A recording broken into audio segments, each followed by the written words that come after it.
নমস্কাৰ আপুনি চাই আছে jobassam.in আজিৰ এই ভিডিঅ'ত আমি আপোনাক দেখুৱাবলৈ গৈ আছো আত্মনিৰ্ভৰ অসম স্কিমৰ ৰেজিষ্ট্ৰেচন প্ৰক্ৰিয়া এই ভিডিঅ'টো সম্পূৰ্ণৰূপে ফলো কৰিলে আপুনি ৰেজিষ্ট্ৰেচন প্ৰক্ৰিয়াটো সম্পূৰ্ণ কৰিব পাৰিব সৰ্বপ্ৰথমে আপুনি এই ভিডিঅ'ৰ ডেসক্ৰিপচনৰ লিংকটো ভিজিট কৰিব লাগিব যেতিয়া আপুনি ডেসক্ৰিপচনৰ লিংকটো ভিজিট কৰিব এতিয়া ডিসপ্লেত যি পেজ দেখা পাই আছে আপুনি সেই পেজত আহি পাব এই পেজত বিভিন্ন ধৰণৰ ইনফৰমেশন দিয়া আছে ইয়াৰ পৰা আপোনালোকে যিসমূহ আপ টু ডেট ইনফৰমেশন থাকিব সেইসমূহ চেক কৰিব পাৰিব এতিয়া অনলাইন ৰেজিষ্ট্ৰেচন প্ৰক্ৰিয়াটো সম্পূৰ্ণ কৰিবলৈ আপুনি এই পেজটো স্ক্ৰল ডাউন কৰিব লাগিব স্ক্ৰল ডাউন কৰিলে আপুনি পাব ইম্পৰ্টেন্ট লিংকৰ এটা সেকশন দেখা পাই আছে এনে ধৰণৰ এটা ইম্পৰ্টেন্ট লিংকৰ সেকশন আছে আমাৰ ৱেবসাইটত ইয়াত সৰ্বপ্ৰথমৰ লিংক যেটো আছে অনলাইন ৰেজিষ্ট্ৰেচন লিংক এইখন লিংকতে আপুনি ক্লিক কৰিব লাগিব সেইখন লিংক ক্লিক কৰাৰ লগে লগে আপোনাৰ ওচৰত এতিয়া ডিসপ্লে যেনে ধৰণৰ এটা পেজ আহিছে সেই তেনে ধৰণৰ এটা পেজ আহিব ইয়াত দেখা পাই আছে সৰ্বপ্ৰথমে আপুনি আপোনাৰ নাম দিব লাগিব ইমেইল এড্ৰেছ যেটো আছে সেইটো কম্পালসৰি নহয় যদি আছে আপুনি ইয়াত দিব পাৰে তাৰে লগত আপোনাৰ কন্টাক্ট নম্বৰ দিব লাগিব ইয়াত এটা মেছেজ আহিব সেই মেছেজত ওটিপি থাকিব সেই ওটিপিটো আপুনি এন্টাৰ কৰিব লাগিব তাৰ পিছত আপুনি এটা পাসওয়াৰ্ড দিব লাগিব সেই পাসওয়াৰ্ডটো আকৌ ৰি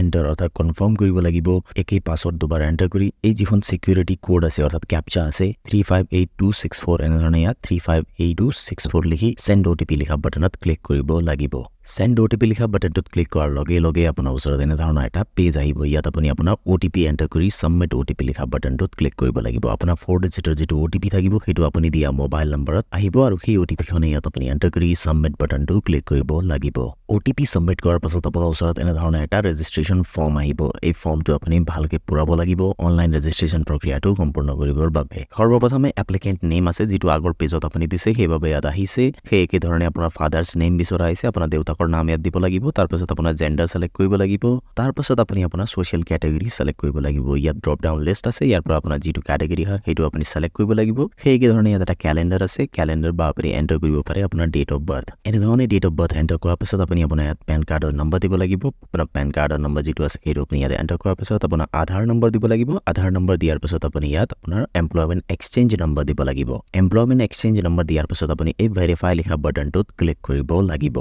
যেতিয়া আপুনি ভেৰিফাই বাটনটো ক্লিক কৰিব আপোনাৰ ওচৰত এনে ধৰণে ভেৰিফাইড বুলি আহি যাব তাৰ পাছত আপুনি অলপ স্ক্ৰল ডাউন কৰিব লাগিব স্ক্ৰল ডাউন কৰাৰ পাছত আপুনি পাব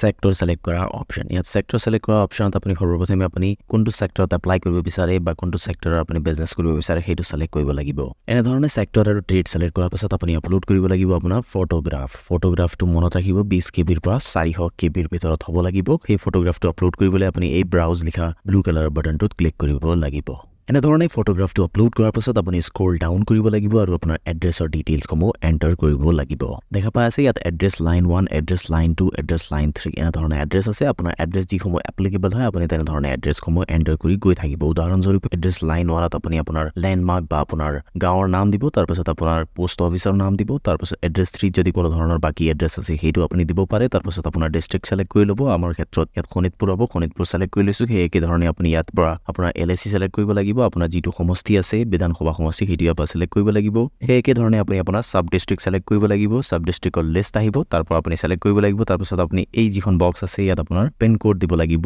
তাৰ পাছত আপুনি ইয়াত এটা ইমেইল এড্ৰেছ এন্টাৰ কৰিব লাগিব যেহেতু আপুনি ইমেইল এড্ৰেছটো এন্টাৰ কৰা নাছিল ইয়াত আকৌ ইমেইল এড্ৰেছটো এন্টাৰ কৰিব লাগিব এই সমূহ ডিটেইলছ এন্টাৰ কৰাৰ পাছত আপুনি আকৌ স্ক্ৰল ডাউন কৰি আপোনাৰ কোৱালিফিকেশন ডিটেইলছসমূহ এন্টাৰ কৰিব লাগিব কোৱালিফিকেশন ডিটেইলছত আপুনি দেখা পাই আছে সৰ্বপ্ৰথমে আপুনি সিলেক্ট কৰিব লাগিব আপোনাৰ ডিগ্ৰীৰ নেম আপুনি কোনটো পৰ্যায়লৈকে পঢ়া শুনা কৰিছে সেইটো ইয়াৰ পৰা সিলেক্ট কৰিব লাগিব আমি গ্ৰেজুৱেচন লৈ কৰিছো সেইনে গ্ৰেজুৱেচন সিলেক্ট কৰি লৈছো আপুনি ইয়াত আপোনাৰ কোৰ্সৰ নাম দিব লাগিব আপোনাৰ ইউনিভাৰ্সিটি বা বৰ্ডৰ নাম দিব লাগিব ইনষ্টিটিউচন কোনটো ইনষ্টিটিউচন স্কুল কলেজৰ পৰা আপুনি পৰীক্ষাটো পাছ কৰিছে বা কোৰ্সটো পাছ কৰিছে সেইটো ইয়াত দিব লাগিব তাৰ পাছত আপুনি কোন তাৰিখে সেই ডিগ্ৰীটো পাছ কৰিছে সেইটো ডেট দিব লাগিব তাৰ পাছত পাৰ্চেন্টেজ আপুনি ইয়াত এন্টাৰ কৰিব লাগিব আৰু আপোনাৰ class division first second third কি আছে সেইটো আপুনি ইয়াত সিলেক্ট কৰিব লাগিব হাইয়েষ্ট একাডেমিক ডিটেইলছ এন্টাৰ কৰাৰ পাছত আপুনি এন্টাৰ কৰিব লাগিব আপোনাৰ বেংক ডিটেইলছ অৰ্থাৎ আপোনাৰ বেংক একাউণ্ট নম্বৰ প্ৰথমৰ বক্সত দিব লাগিব তাৰ পাছত আপোনাৰ IFSC কোড দিব লাগিব আৰু তাৰ পাছত ইয়াত লিষ্টত বেংকসমূহ আছে সেই বেংক ইয়াৰ পৰা সিলেক্ট কৰিব লাগিব আমাৰ ক্ষেত্ৰত আমাৰ বেংকৰ নামটো হ'ল ষ্টেট বেংক অফ ইণ্ডিয়া সেইকাৰণে আমি ইয়াত যেটো ষ্টেট বেংকৰ অপচনটো আছে সেই অপচনটোত সিলেক্ট কৰি লম সেই একে ধৰণে আপুনি আপোনাৰ ব্ৰাঞ্চৰ নাম দিব লাগিব আপোনাৰ একাউণ্টটো কোনটো ব্ৰাঞ্চত আছে তাৰ পাছত এড্ৰেছ অফ দ্য বেংক আপোনাৰ বেংকৰ যেটো ব্ৰাঞ্চ আছে সেইটো কোনখন ঠাইত অৱস্থিত আছে সেইটো আপুনি ইয়াত দিব পাৰে তাৰ পাছত আপুনি এই ডিক্লেৰেচন যেটো আপুনি দেখা পাই আছে সেই ডিক্লেৰেচন এনে ধৰণে টিক কৰি সেভ এণ্ড নেক্সট বাটনটোত ক্লিক কৰিব লাগিব যেতিয়া আপুনি সেভ এণ্ড নেক্সট ক্লিক কৰিব আপোনাৰ ওচৰত are you sure do you want to proceed বুলি আহিব আপুনি ইয়েস বাটনত ক্লিক কৰিব য়েছ বাটনটো ক্লিক কৰাৰ লগে লগে আপোনাৰ ওচৰত এনেধৰণৰ এটা প্ৰিভিউ আহিব দেখা পাই আছে আপুনি যিসমূহ ডিটেইলছ এণ্টাৰ কৰিছে সেইসমূহ ডিটেইলছ ইয়াত পেজত দেখা পাই আছে আপুনি 1 by 1 যিসমূহ ডিটেইলছ আপুনি এণ্টাৰ কৰিছে সেইখন ভালকৈ চাব আপোনাৰ ফটোগ্ৰাফ আহিব সেইখনো চাব যদি সকলোবোৰ তথ্য কাৰেক্ট আছে আপুনি স্ক্ৰল ডাউন কৰিব স্ক্ৰল ডাউন কৰি সকলোবোৰ তথ্য ভালকৈ চাই আপুনি সাবমিট লিখা এই যিখন বাটন আছে ইয়াত ক্লিক কৰিব যেতিয়া আপুনি সাবমিট বাটনটো ক্লিক কৰিব আপোনাৰ ওচৰত একনলেজমেণ্ট ৰিচিপ্ট আহিব দেখা পাই আছে ডিসপ্লেত এনেধৰণৰ এটা একনলেজমেণ্ট ৰিচিপ্ট আহিব ইয়াত আপোনাৰ ৰেজিষ্ট্ৰেচন নম্বৰ থাকিব সেইখন ৰেজিষ্ট্ৰেচন নম্বৰটো আপুনি নোট ডাউন কৰি ৰাখিব বা এইখন যিটো পেজ আহিছে সেই পেজটো আপুনি সেভ বা প্ৰিন্ট আউট উলিয়াই ৰাখিব এইটো আছিল সম্পূৰ্ণ প্ৰক্ৰিয়া ৰেজিষ্ট্ৰেচন কৰা যদি আপুনি এই ভিডিঅটো চাই আপোনাৰ ৰেজিষ্ট্ৰেচন প্ৰক্ৰিয়াটো সম্পূৰ্ণ কৰিব পাৰিছে তেন্তে এই ভিডিঅটোক লাইক কৰক যদি এই ৰেজিষ্ট্ৰেচন প্ৰক্ৰিয়া সম্পৰ্কে আপোনাৰ কোনো ধৰণৰ প্ৰশ্ন আছে তেন্তে এই ভিডিঅৰ কমেন্ট সেকশনত উল্লেখ কৰক আমি আপোনাক ডেফিনেটলি হেল্প কৰিম এই ভিডিঅটো চোৱাৰ বাবে আপোনাক ধন্যবাদ